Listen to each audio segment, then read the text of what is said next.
आप सभी का स्वागत है, वंदन है, अभिनंदन है। हमारे रिश्तों में या सगे संबंधियों के प्यार में क्या वह चीज़ न हो जिससे कि हमारा जीवन सुखमय, परिवार सुखमय और आनंदमय सभी हमारे रिश्ते बने रहें। आइए विचार के नियम में इसके ऊपर आज अध्ययन करते हैं। नज़दीकी रिश्तों में ज़्यादातर तेज प्रेम यानी बेशर्त प्रेम नहीं बल्कि मोह, माया और आसक्ति होती है।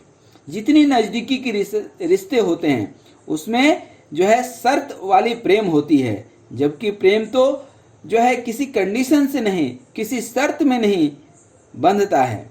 साधारण लोगों की यही धारणा होती है कि माँ को तो अपने बच्चों से प्रेम होता ही है, किंतु कई बार यह प्रेम कब मोह और आसक्ति में बदल जाता है पता ही नहीं चलता।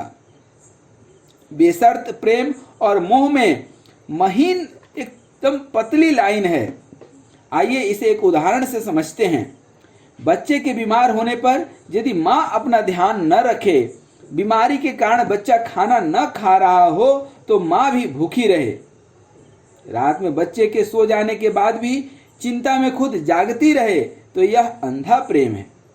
बेशर्त प्रेम में माँ समझ के साथ प्रतिसाद देगी। उसे ज्ञात होगा कि अगर वह ठीक से खाना खाएगी, अच्छी नींद लेगी तो ही बच्चे की देखभाल बेहतर तरीके से कर पाएगी, वरना वह खुद भी बीमार हो जाएगी। अर्थात बच्चा नहीं खाना खा रहा है तो हम भी खुद खाना खाना छोड़ दें, यह मूर्खता है, प्रेम नहीं है।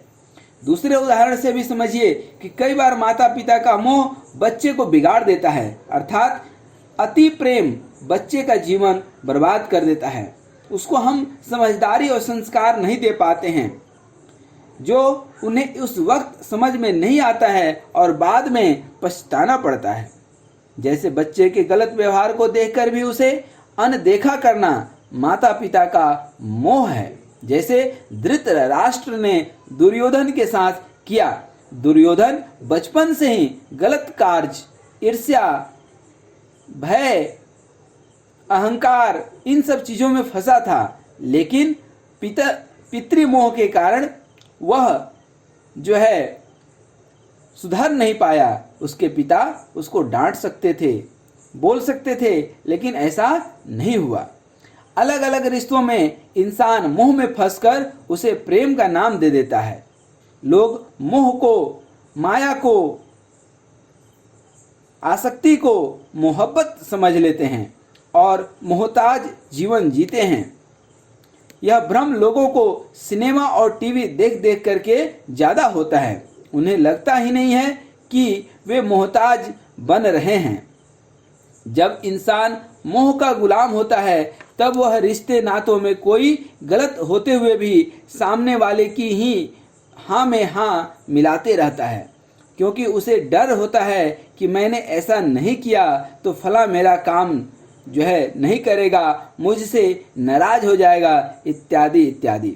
इसी वजह से इंसान मोहताज जीवन जीते रहता है, आकांक्षाओं में बंधते रहता है, जबकि रिश्तों की बुनियाद बेशर्त प्रेम होनी चाहिए, जो इंसान को किसी भी परिस्थिति में सत्य के साथ जीना सिखाए, सामने वाले के लिए जो करने योग्य है वह करने की शक्ति दे, समझदारी दे, आजाद जीवन जीने की प्रेरणा दे।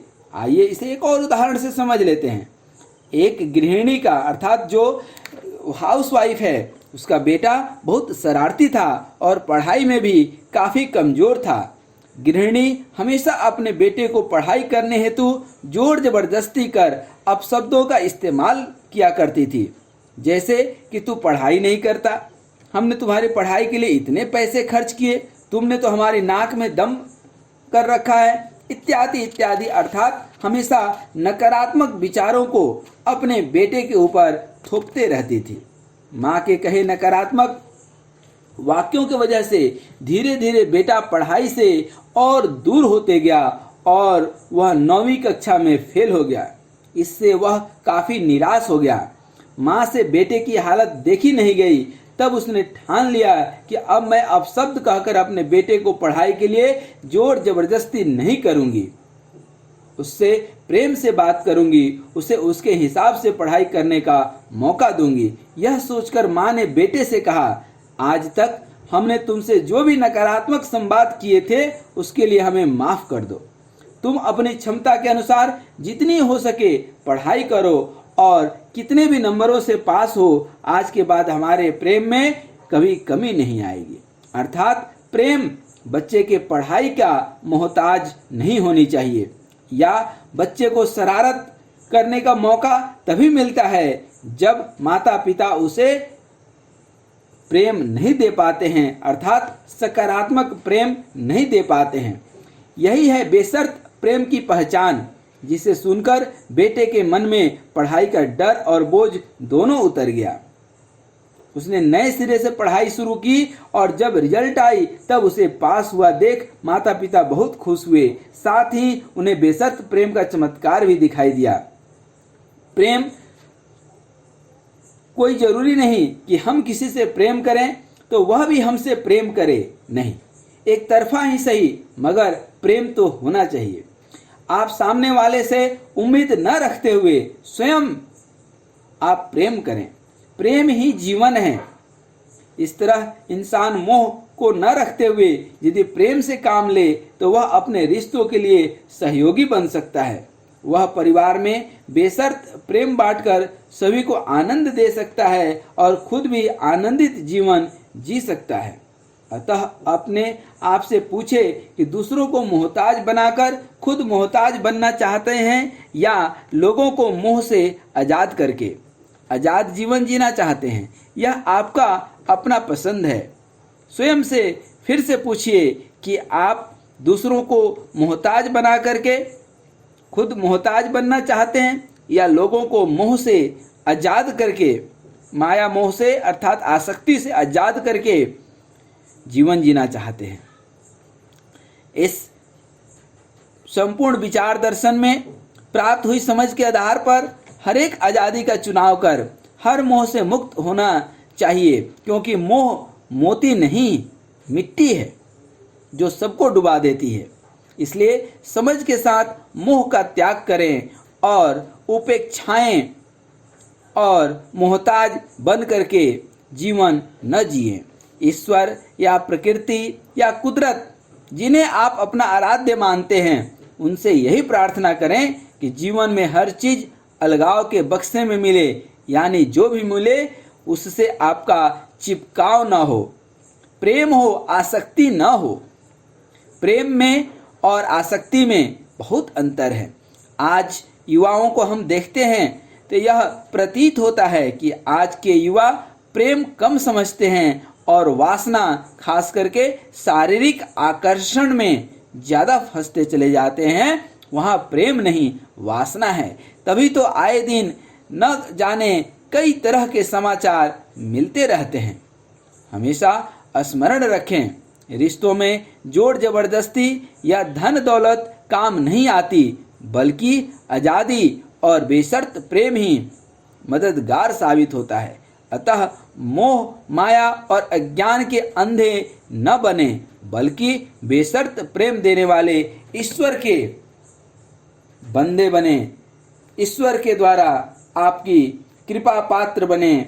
और हे ईश्वर, आप हमेशा प्रार्थना करें, हे ईश्वर, जो तुम मुझे देना चाहते हो वह अलगाव के बक्से में दो, यानी मुझे जो भी मिले उसके साथ माया मोह और आसक्ति नहीं हो, वासना नहीं हो, प्रेम हो।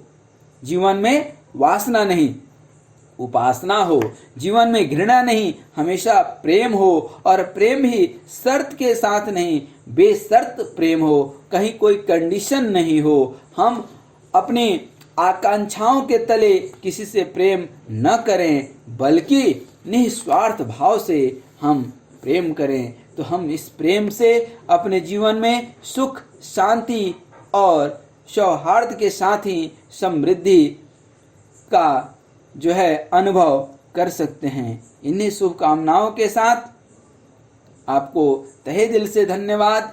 नमस्कार। सदा स्वस्थ रहें, मस्त रहें और मुस्कुराते रहें। धन्यवाद।